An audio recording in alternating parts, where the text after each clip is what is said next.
أكبر الله أكبر لا إله إلا الله والله أكبر الله أكبر ولله الحمد. Sekali lagi bagi seluruh jemaah sholat Nabi yang masih ada di luar maupun di rumah, sholat Idul Adha akan dilangsungkan tepat pukul 6 pagi. Sekali lagi seluruh jemaah sholat Idul Adha yang masih ada di luar maupun di rumah, segera masuk ke sholat Idul Adha karena sholat Idul Adha akan berlangsung tepat pukul 6 pagi. Allahu Akbar, Allahu Akbar, Allahu Akbar. La ilaha illallah, Allahu Akbar. Allahu Akbar, walillahil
Sawu sufufakum fa inna taswiyatas sufuf min tamamis shalah.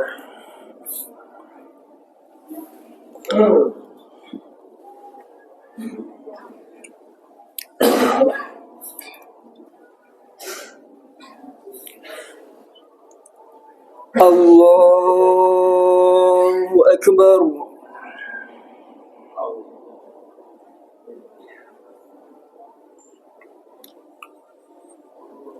Allahu Akbar. Allahu Akbar. Allahu Akbar.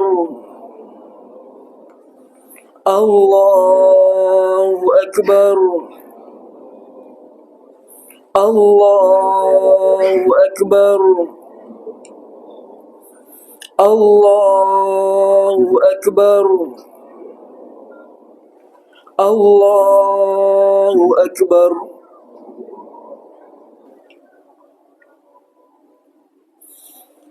بسم الله الرحمن الرحيم. الحمد لله رب العالمين الرحمن الرحيم مالك يوم الدين إياك نعبد وإياك نستعين اهدنا الصراط المستقيم صراط الذين أنعمت عليهم غير المغضوب عليهم ولا الضالين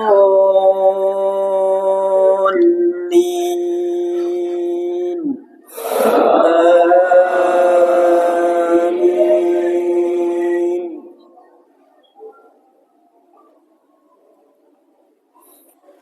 بسم الله الرحمن الرحيم. والضحى والليل إذا سجى ما ودعك ربك وما قلى وللآخرة خير لك من الأولى ولسوف يعطيك ربك فترضى ألم يجدك يتيما فآوى ووجدك ضالا فهدى ووجدك عائلا فأغنى فأما اليتيم فلا تقهر وأما السائل فلا تنهر وأما بنعمة ربك فحدث. الله أكبر.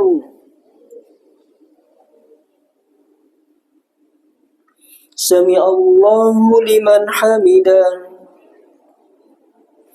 الله أكبر.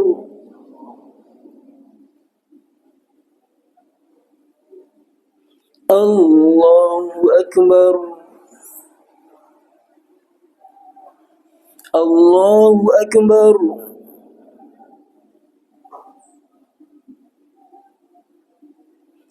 الله أكبر. الله أكبر. الله أكبر. الله أكبر. الله أكبر. الله أكبر. بسم الله الرحمن الرحيم. الحمد لله رب العالمين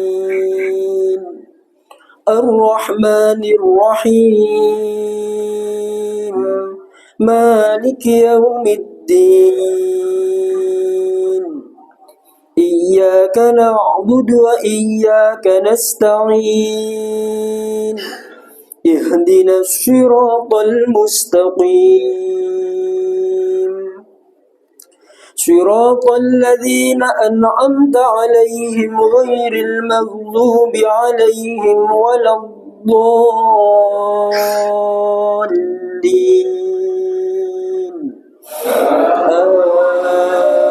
آمين.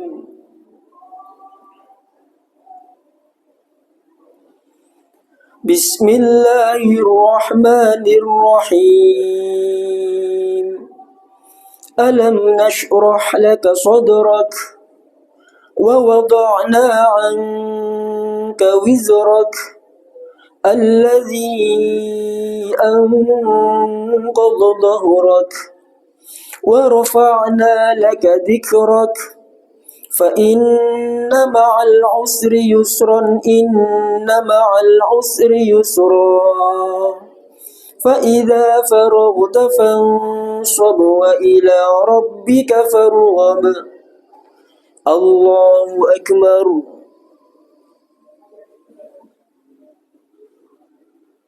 سمع الله لمن حمده الله أكبر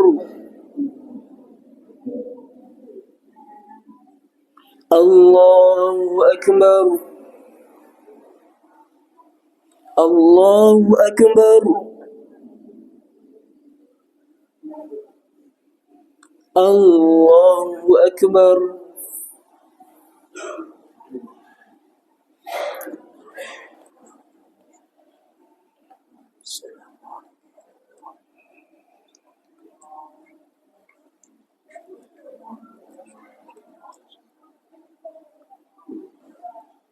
يا الله السلام عليكم ورحمة الله السلام عليكم ورحمة الله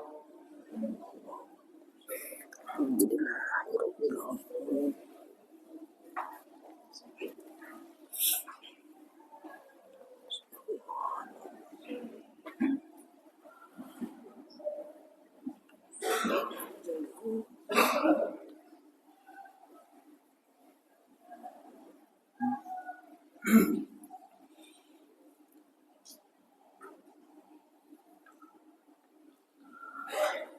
يا معاشر المسلمين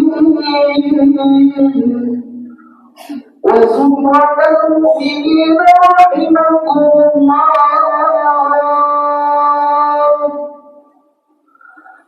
اعلموا أن يومكم هذا يوم العيد الأكبر فنظروا إلى الله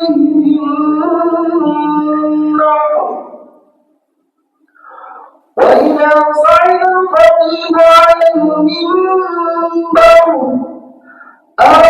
أنصتوا واسمعوا وأطيعوا رحمكم الله أنصتوا واسمعوا وأطيعوا رحمكم الله أنصتوا واسمعوا وأطيعوا رحمكم الله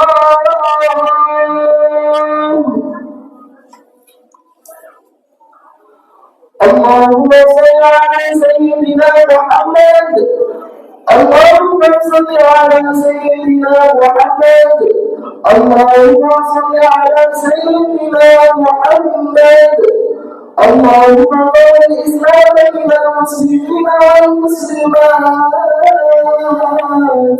والمؤمنين والمؤمنات وانصرهم على معاند الدين يا رب اختم على منك بالخير ويا خير الناصرين برحمتك يا أرحم الراحمين. السلام عليكم warahmatullahi wabarakatuh. Allahumma salli ala sayyidina Muhammad.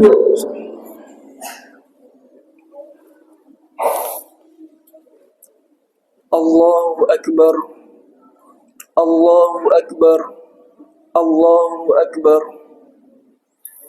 Allahu Akbar Allahu Akbar Allahu Akbar Allahu Akbar Allahu Akbar Allahu Akbar Allahu Akbar kabira walhamdulillahi katsira wa subhanallahi bukratan wa asila la ilaha illallah wallahu akbar Allahu akbar walillahil hamd. Innal hamdalillah nahmaduhu wa nasta'inuhu wa nastaghfiruh wa na'udzu billahi min shururi anfusina ومن سيئات أعمالنا من يهده الله فلا مضل له ومن يضلل فلا هادي له أشهد أن لا إله إلا الله وحده لا شريك له وأشهد أن سيدنا محمدا عبده ورسوله لا نبي بعده اللهم صل وسلم على رسول الله سيدنا ومولانا محمد ابن سيدنا عبد الله وعلى آله وأصحابه ومن والاه أما بعد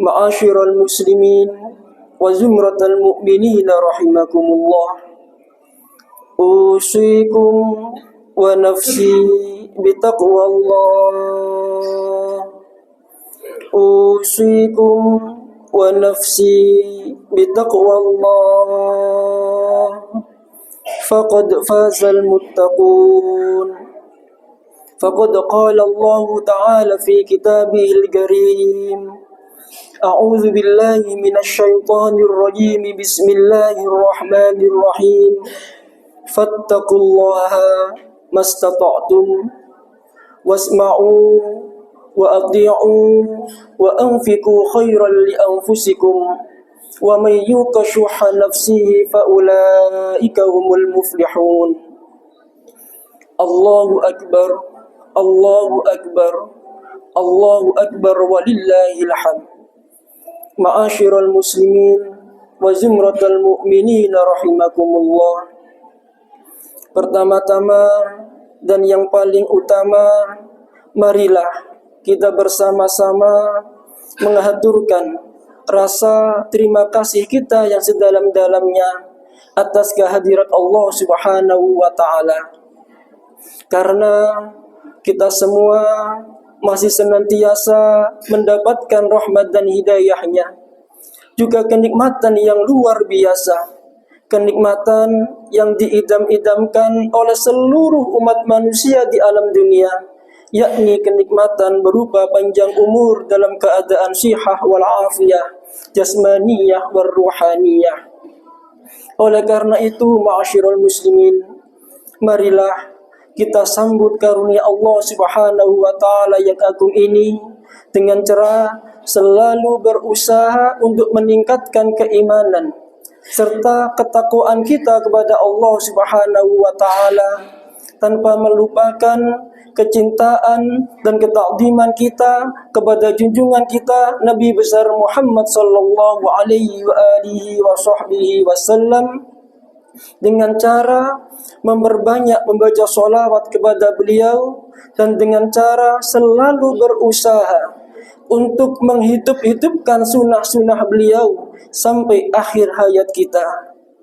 Dan di antara sunnah-sunnah beliau yang sangat dianjurkan ketika kita memasuki hari raya Idul Adha adalah hiraqatud dam, menyembelih hewan kurban, sebagaimana yang disabdakan oleh Rasulullah Muhammad sallallahu alaihi wa alihi wa sahbihi wasallam, ma amila ibnu adam yawman nahr amalan ahabba ila Allah azza wa jalla min hiraqatid dam.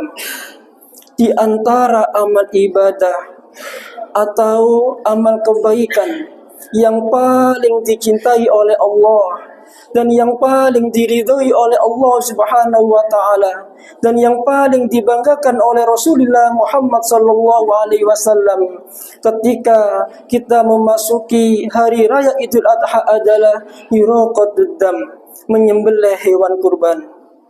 Oleh karena itu, ma'asyiral muslimin, berbahagialah bagi siapa saja yang hari ini, di hari raya Idul Adha ini, mampu untuk mensedekahkan sebagian hartanya untuk melaksanakan penyembelihan hewan kurban. Karena panjenengan telah mampu untuk mendapatkan cintanya Allah, mendapatkan ridhonya Allah, mendapatkan cintanya Rasulullah Muhammad sallallahu alaihi wa alihi wa sahbihi wasallam.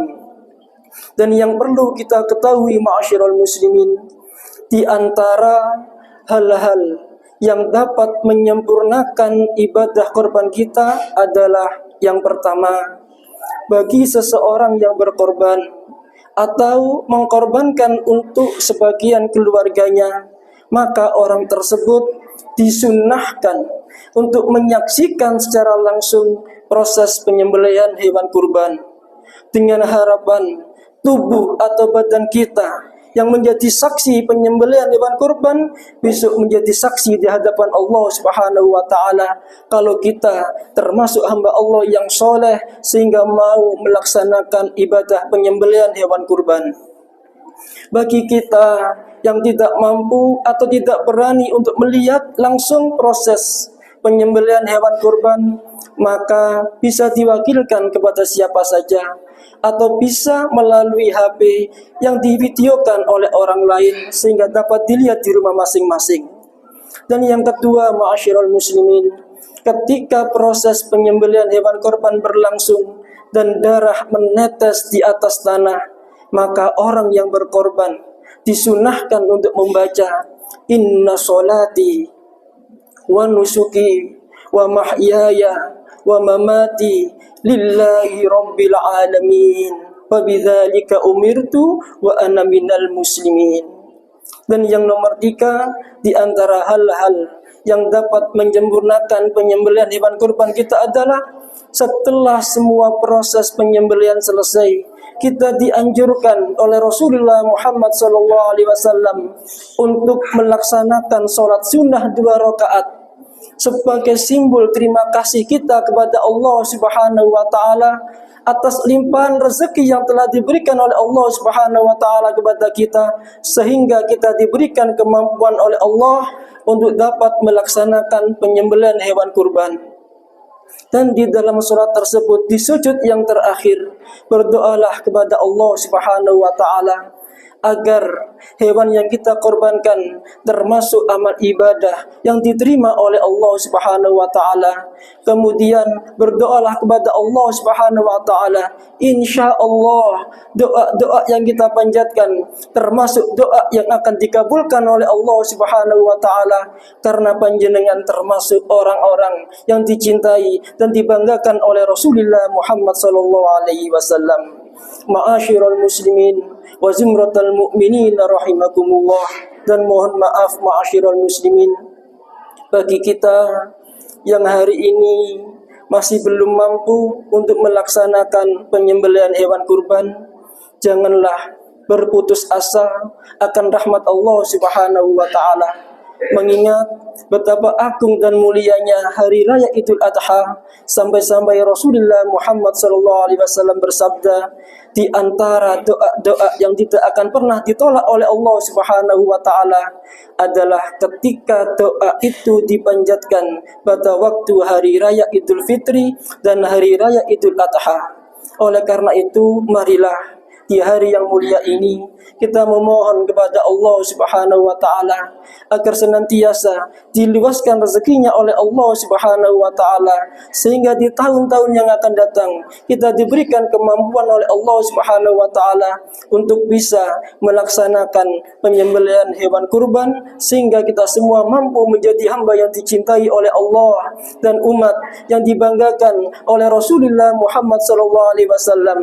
Dan semoga seluruh rangkaian amal ibadah kita dan amal kebaikan kita khususnya yang kita kerjakan di tanggal 1 sampai tanggal 10 bulan Dzulhijjah ini termasuk amal ibadah yang diterima dan diridhoi oleh Allah Subhanahu wa taala, sehingga amal ibadah kita membawa barokah manfaat bagi kehidupan kita baik di dunianya maupun di akhiratnya, sehingga amal ibadah kita mampu menuntun kita di suatu pintu yang sangat agung dan mulianya, yakni pintu husnul khotimah. Amin ya rabbal alamin. Wallahu subhanahu wa ta'ala yaqul wa biqaulihi yahdadil muhtadun wa idza quri'al qur'anu fastami'u lahu wa ansitu la'allakum turhamun. A'udzu billahi minasy syaithanir rajim. Bismillahirrahmanirrahim. Inna a'tainakal kautsar fasholli li rabbika wanhar إن شانئك هو الأبتر. بارك الله لي ولكم في القرآن العظيم، ونفعني وإياكم بما فيه من الآيات والذكر الحكيم، وتقبل مني ومنكم تلاوته إنه هو السميع البصير. أقول قولي هذا وأستغفر الله لي ولكم ولسائر المسلمين والمسلمات والمؤمنين والمؤمنات فاستغفروه إنه هو الغفور الرحيم. اللهم صل وسلم على سيدنا محمد وعلى آل سيدنا محمد.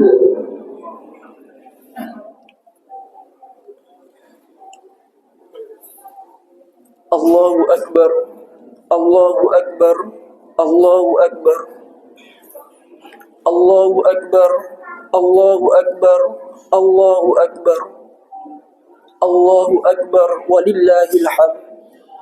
الحمد لله، الحمد لله الذي هدانا لهذا وما كنا لنهتدي لولا أن هدانا الله. أشهد أن لا إله إلا الله وأشهد أن محمد رسول الله. اللهم صل وسلم على رسول الله نور الأنوار وسر الأسرار وترياك الأغيار ومفتاح باب اليسار سيدنا ومولانا محمد المختار وآله الأطهار وأصحابه الأخيار عدد نعم الله وإفضاله. أما بعد، فيا أيها الإخوان اتقوا الله وافعلوا الخيرات واجتنبوا عن السيئات. فقال عز من قائل: إن الله وملائكته يصلون على النبي يا أيها الذين آمنوا صلوا عليه وسلموا تسليما. فأجيبوا الله تعالى عباد الله على ما دعاكم، وصلوا وسلموا على من به الله هداكم. اللهم صل وسلم وبارك على سيدنا محمد وعلى آل سيدنا محمد كما صليت وسلمت يا الله على سيدنا إبراهيم وعلى آل سيدنا إبراهيم في العالمين بعدد كل شيء في السماوات والأرض برحمتك يا أرحم الراحمين، يا أرحم الراحمين، يا أرحم الراحمين. فرج علينا يا الله وعلى المسلمين. اللهم اغفر للمؤمنين والمؤمنات والمسلمين والمسلمات الأحياء منهم والأموات إنك يا الله سميع قريب مجيب الدعوات ويا قاضي الحاجات فاقض حاجاتنا وحاجات أمة رسول الله سيدنا محمد صلى الله عليه وسلم من غير تعب ولا مشقة ولا ضير ولا نصب إنك على كل شيء قدير. ربنا اغفر لنا ولوالدينا ولوالدينا ولجميع أمة رسول الله سيدنا محمد صلى الله عليه وسلم. فاختم لنا بحسن الخاتمة ونعوذ بك من سوء الخاتمة لأننا يا الله ولأنهم من أمة رسول الله سيدنا محمد بن عبد الله. ربنا آتنا في الدنيا حسنة وفي الآخرة حسنة وقنا عذاب النار. عباد الله، إن الله يأمر بالعدل والإحسان وإيتاء ذي القربى وينهى عن الفحشاء والمنكر والبغي يعظكم لعلكم تذكرون. فاذكروا الله العظيم يذكركم واشكروه على نعمه يزدكم ولذكر الله أكبر والله يعلم ما تصنعون. اللهم صل على محمد يا رب صل عليه وسلم. اللهم صل Ya.